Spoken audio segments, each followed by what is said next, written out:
तपाईहरुलाई स्वागत छ यस लर्न विथ पीएम रञ्जित च्यानलमा। यस च्यानल मार्फत तपाईहरुलाई सिकाउन गइरहेको छु advance LC and import management course, जुन तपाईहरुले अहिलेसम्म कुनै पनि च्यानलमा यस्तो डिटेल कोर्स पाउनुहुन्न। अब ढिलो नगरी सुरु गरौँ आजको टपिक्स, कन्भर्सन अफ प्रज्ञापत्र इन्टु कस्ट सिट। यो हाम्रो प्रज्ञापन पत्र जुन मैले फोटोसप मार्फत यसमा सरकारी अधिकृतहरुको सिग्नेचर र स्ट्याम्पहरु हटाएको छु, जसले गर्दा पछि समस्या नपरोस् भनेर। यो एउटा विशुद्ध एजुकेसनल च्यानल हो, जसमा तपाईहरुलाई कसरी एजुकेसन दिने हो भनेर मात्र केन्द्रित छ। भन्सारबाट हामीले प्रज्ञापन पत्र पाएपछि अब यो प्रज्ञापन पत्रलाई हामीले एक्सेल सिटमा कसरी इन्ट्री गर्ने भन्नेमा हामी कुरा गर्न गइरहेका छौँ। यसमा पहिला एक्सेल सिटमा कसरी गर्ने भन्दा यो तपाईको यो मैले यो देखाएको छु कन्भर्सन अफ प्रज्ञापन पत्र इन क्याल्कुलेसन सिट, जसमा मैले particular quantity, price, total cost, NP, insurance, freight, statistical value, import duty, subtotal, यसरी मैले यो excise duty, subtotal, VAT, यो सबै देखाएको छु। यो देखाएको अनुसार तपाईहरुले पनि यसरी नै बनाउनु होला। त्यसपछि हामीले अब यो एक्सेल सिटमा भर्दाखेरि हामीले यो प्रज्ञापन पत्र अनुसार नै भर्नुपर्छ। प्रज्ञापन पत्रमा हामीले भर्दाखेरि यहाँबाट सुरु गर्नुपर्छ। हाम्रो पर्टिकुलर के छ त भन्दाखेरि डिक्लेयर नेम जुन छ म्याट्रिक्स 6x6 तपाईको त्यसमा पनि त्यही सेम हुनुपर्छ र हाम्रो एकाउन्टिङ सिस्टममा पनि त्यही राख्दाखेरि पनि त्यही हुनुपर्छ। पछि फुल अडिट पर्दाखेरि या कस्टम अडिट पर्दाखेरि हामीले प्रेजेन्टेसन गर्दाखेरि हामीलाई सजिलो हुन्छ। सकभर चाहिने हामीले प्रज्ञापन पत्रमा जे छ त्यही पर्टिकुलर नाम हाल्नुपर्छ। त्यस्तै हाम्रो अब प्रज्ञापन पत्रमा हाम्रो क्वान्टिटी कति छ भन्दाखेरि 14 छ, त्यस्तै गरी हामीले पनि यहाँ 14 हाल्नुपर्छ। 14 पछि प्राइस हाम्रो कति छ 120 पर प्राइस छ। टोटल कस्ट गर्दाखेरि 1680 छ, जुन हाम्रो प्रज्ञापन पत्रमा पनि 1680 नै छ। त्यस्तै गरी हाम्रो टोटल एनपीमा कन्भर्ट गर्दाखेरि नेपाल राष्ट्र बैंकको एक्सचेन्ज रेट त्यो दिन चाहिने तपाईको 136 रुपैयाँ 68 पैसा, त्यो दुईटाले मल्टिप्लाई गर्दाखेरि हाम्रो 2,29,622 आउँछ। त्यस्तै हाम्रो इन्सुरेन्स एक्सपेन्स कति हो भन्दाखेरि इन्सुरेन्स एक्सपेन्स हाम्रो यहाँ प्रज्ञापन पत्रमा नै मेन्सन गरेको छ, जुन 1722 रुपैयाँ 70 पैसा हो। यो पनि हामीले यहाँ इन्सुरेन्समा हाल्नुपर्छ। त्यस्तै गरी हाम्रो फ्रेट कति छ भन्दाखेरि प्रज्ञापन पत्रमा 13,722 छ, यो सिटमा पनि हामीले त्यति नै हाल्नुपर्छ।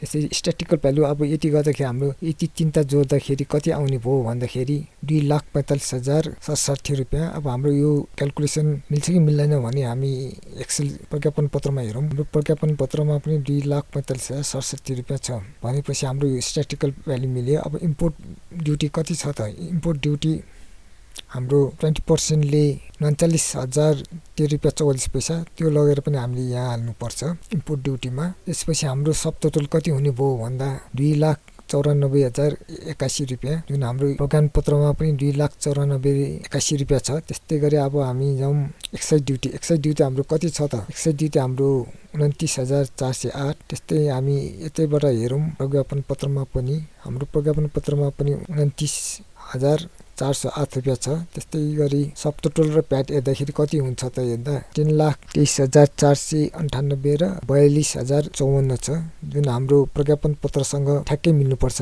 हेरौँ अब हाम्रो प्रज्ञापन पत्रमा कति छ त हेर्दाखेरि हाम्रो प्रज्ञापन पत्रमा पनि यति नै छ भनेपछि हाम्रो यो क्याल्कुलेसन मिल्यो। अब हामी सेकेन्ड आइटममा जाउँ, जुन हाम्रो छ म्याट्रिक्स प्रोटेक्टर, र हाम्रो एक्सेलमा पनि त्यही सेम हुनुपर्छ म्याट्रिक्स प्रोटेक्टर, र यसको क्वान्टिटी कति छ भने 14 छ र यसको प्राइस 55.5 छ। त्यस्तै गरी यसको टोटल कस्ट $777 छ, नेपालीमा कन्भर्ट गर्दाखेरि 1,06,200 हुन्छ।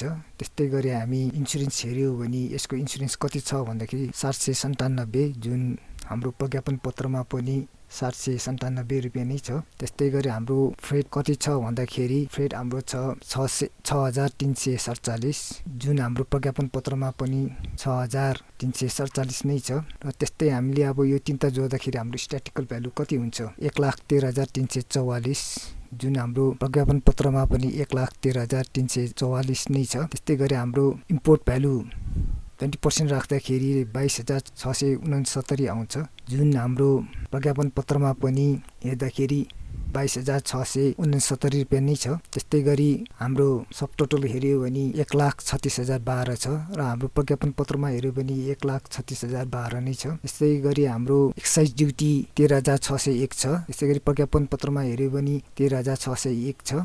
त्यस्तै गरी हाम्रो प्याट 19,485 50 छ, जुन हाम्रोमा पनि त्यही छ। हाम्रो ठ्याक्क यसमा हिसाब मिल्न गयो। यसरी नै तपाईहरू पनि यो सबैमा पढ्दै गयो। मैले तपाईहरूलाई दुईटा आइटमसम्म कसरी पढ्ने तपाईहरूलाई सिकाएँ। अब यो मैले सबै तपाईँको आइटम 9वटासम्म पढ्दाखेरि टाइम लाग्छ र यो भिडियो पनि लामो हुन्छ। अब तपाईँहरूले पनि आफ्नो प्रज्ञापन पत्रलाई यसरी तपाईँले पढ्नुहोस् र सबै तपाईँको प्रज्ञापन पत्रमा आइटमहरू भरिसकेपछि तपाईँहरूले आफ्नो प्रज्ञापन पत्र र कस्ट सिट एनालाइसिस गर्नुहोस्। तपाईँको इम्पोर्ट ड्युटी र कस्ट सिटमा आएको इम्पोर्ट ड्युटी र प्रज्ञापन पत्रको इम्पोर्ट ड्युटीसँग कम्पेयर गर्नुहोस्। त्यो तपाईँको ठ्याक्क आएछ भने मिलेको छ। यसमा हेर्नुहोस्, तपाईँको इम्पोर्ट ड्युटी 11,48,183.68 रुपियाँ छ। त्यस्तै कस्ट सिटमा हेर्नुहोस्, इम्पोर्ट ड्युटी 11,48,184 रुपियाँ छ।